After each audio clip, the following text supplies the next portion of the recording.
வணக்கம். வாழ்க வளமுடன். சாய் அக்குபஞ்சர் சென்டர் சார்பாக அனைவருக்கும் இனிய ஆங்கில புத்தாண்டு நல்வாழ்த்துக்கள். இந்த புத்தாண்டு எல்லாருக்குமே நல்லபடியாக அமைய இறைவனை பிரார்த்திக்கிறேன்.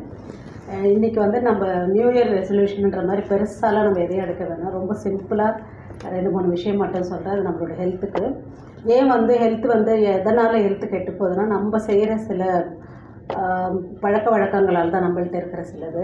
சாப்பாட்டில் தான் முதல்ல ஆரம்பிப்போம். ஸோ சாப்பாடு நம்ம பண்ணுற இன்றைக்கி மிகப்பெரிய தவறு 2 என்னென்னா, நல்லா பசிக்கும் போது சாப்பிட மாட்டோம், பசியே இல்லாதப்போ அளவுக்கு அதிகமாக சாப்பிட்றோம். ஸோ இந்த 2 விஷயந்தான் இந்த புத்தாண்டில் இந்த 2 விஷயத்துக்கு மட்டும் கொஞ்சம் கவனம் கொடுத்தனா எல்லாருமே ஆரோக்கியமாக இருக்கலாம். முதல்ல நல்ல பசி வந்துடுச்சுன்னா, நீங்கள் கோடி கோடியாக சம்பாதிச்சாலும் பசின்ற உணர்வு தனியாக நீங்கள் வாங்கவே முடியாது. இது சாப்பிட்டா நல்லா பசிக்குன்ற மாதிரி அது இயற்கையாக உங்களுக்கு வரணும்.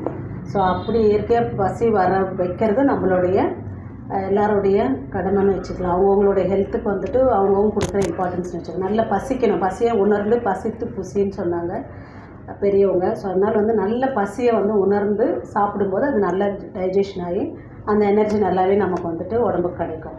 ஸோ அப்போ பசிக்கும் போது சாப்பிட்டுடணும், பசியே இல்லாதப்போ சாப்பிடக்கூடாது. நம்ம என்ன பண்ணுறோம், பசிக்கும் போது வேலைன்னு சொல்லிட்டு சாப்பிடாமல் விட்டுடுறோம். பசியே இல்லாத டயத்தில் சாப்பிட்றோம். எப்படி சாப்பிடணும், அளவுக்கு அதிகமாக சாப்பிடும். ஏன்னா ரொம்ப நேரம் வயிறு காலியாக வச்சுருந்து சாப்பாடை பார்த்து தான் அந்த கண்ட்ரோல் இல்லாமல் நமக்கு அந்த உணவில் ஒரு டிசிப்ளின் இல்லாமல் ஒழுக்கமே இல்லாத மாதிரி அளவுக்கு அதிகமாக சாப்பிடணும். ஸோ இந்த 2 விஷயத்தை இந்த நியூ இயரில் பசித்த உடனே சாப்பிடுங்க. முக்கால் வயிறு சாப்பிடுங்க. ஃபுல்லாக நமக்கு அப்படியே டயர்டாகிற மாதிரி தயவுசெய்து சாப்பிடக்கூடாது. இடையில தண்ணி குடிக்கக்கூடாது. ஒரு முக்கால் வயிறு, ஒரு 1/4 வயிறு காலியாகவே இருக்கணும். அந்த மாதிரி வச்சுக்கோங்க. அடுத்து உங்களுக்கு நல்ல பசி, ஒவ்வொரு தடையும் இந்த பசியை உணர்றதுல ஒரு பெரிய ஆனந்தமாக அதை எடுத்துக்கோங்க. ஸோ இன்றைக்கி வயசானவங்க, இப்போ ரொம்ப சின்ன வயசில் பசின்னா என்னென்னே தெரியல, சின்ன பசங்களை வயசானவங்க பசிக்கல, 2 இட்லி சாப்பிட்டாலே அப்படி இருக்குது, ஒரு மாதிரி திம்மன்னு இருக்குன்னுலாம் சொல்லி நம்ம அந்த பசியை இப்போலேருந்து அதை நம்ம கண்ட்ரோலுக்கு கொண்டு வருவோம். அதனால் நல்லா பசித்த பிறகு நல்லா சாப்பிடுங்க, நல்லதையே சாப்பிடுங்க, நல்லா சாப்பிடுங்க. அந்த கண்ட்ரோல் உங்கள் கையில் தான் இருக்குது, அதை சாப்பிடுங்க. முக்கால் வயிறு சாப்பிடுன்னா அவ்வளோதான். கொஞ்சம் உங்களுக்கு ஒரு 4 இட்லி தான் உங்கள் லிமிட்னால், நல்லா சட்னி இருக்குன்னா இன்னும் 2 எக்ஸ்ட்ரா சாப்பிட வேணாம். சும்மா ஒரு 1/4 இட்லி 1/2 இட்லி எக்ஸ்ட்ரா வேணால் எடுத்துக்கலாம், அவ்வளோதான்.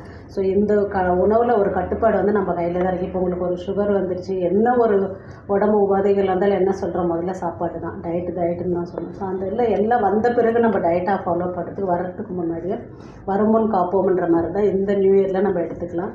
பெருசாக ஒன்றும் நீங்கள் பண்ண வேணாம். எதையும் நீங்கள் ஐயோ இதை காம்ப்ரமைஸ் பண்ண அதெல்லாம் ஒன்றும் கிடையாது. சாப்பாட்டை நல்லாவே சாப்பிடுங்க, நல்லதாக சாப்பிடுங்க. பசிக்கும் போது சாப்பிடுங்க, பசி இல்லாதப்போ சாப்பிடாதீங்க. அந்த சாப்பாட்டில் ஒரு கட்டுப்பாடு இருக்கணும், அது பண்ணிக்கோங்க. இதெல்லாம் பண்ணாலே போதும். அப்புறம் ஏதாவது ஒரு எக்ஸசைஸ் நீங்கள் பூனைக்குட்டி நாய்க்குட்டிலாம் பார்த்து கற்றுக்கலாம். பெருசாக எனக்கு டைம் இல்லை, வாக்கிங் போகிறதுக்கு டைம் இல்லை, எக்ஸசைஸ் பண்ணுறதுக்கு இல்லை, மெடிடேஷனுக்கு அதெல்லாம் வேணாம். காலையில் எழுந்து நல்ல ஒரு ஸ்ட்ரெச்சிங் பண்ணுங்கள். முடிஞ்சதா இல்லை, கண்டிப்பாக இது பண்ணணும். ஒரு 10 தோப்புக்கரணம் போடுங்க, அது போதும். மாஸ்டர் பிரெயின் யோகான்னு சொல்லிகிட்டே பண்ணிகிட்டு இருக்காங்க. நம்ம அதை காதுகளை பிடிச்சி இழுத்து பண்ணும்போது, காது தான் பிரெயினுக்கு ரொம்ப பக்கத்தில் இருக்கிற ஒரு உறுப்பு. ஸோ அதனால் அந்த காதை பிடிச்சிட்டு நம்ம தோப்புக்கரணம் போடும்போது ரொம்ப ஈஸியாக நிறைய பேர் போட்டுடலாம். ஒரு 10 நாள் அப்படி ப்ராக்டிஸ் பண்ணிட்டு அதுக்கப்புறம் காலை கிராஸ் பண்ணி வச்சு போடுங்க. ஸோ அப்போ ரொம்ப நல்லாவே நீங்கள் ஃபீல் பண்ணுவீங்க. ரொம்ப நேரம் ஒரு 1/2 மணி நேரம் 1 மணி நேரம் எக்ஸசைஸ் பண்ண மாதிரி ஒரு இதுவாகும்.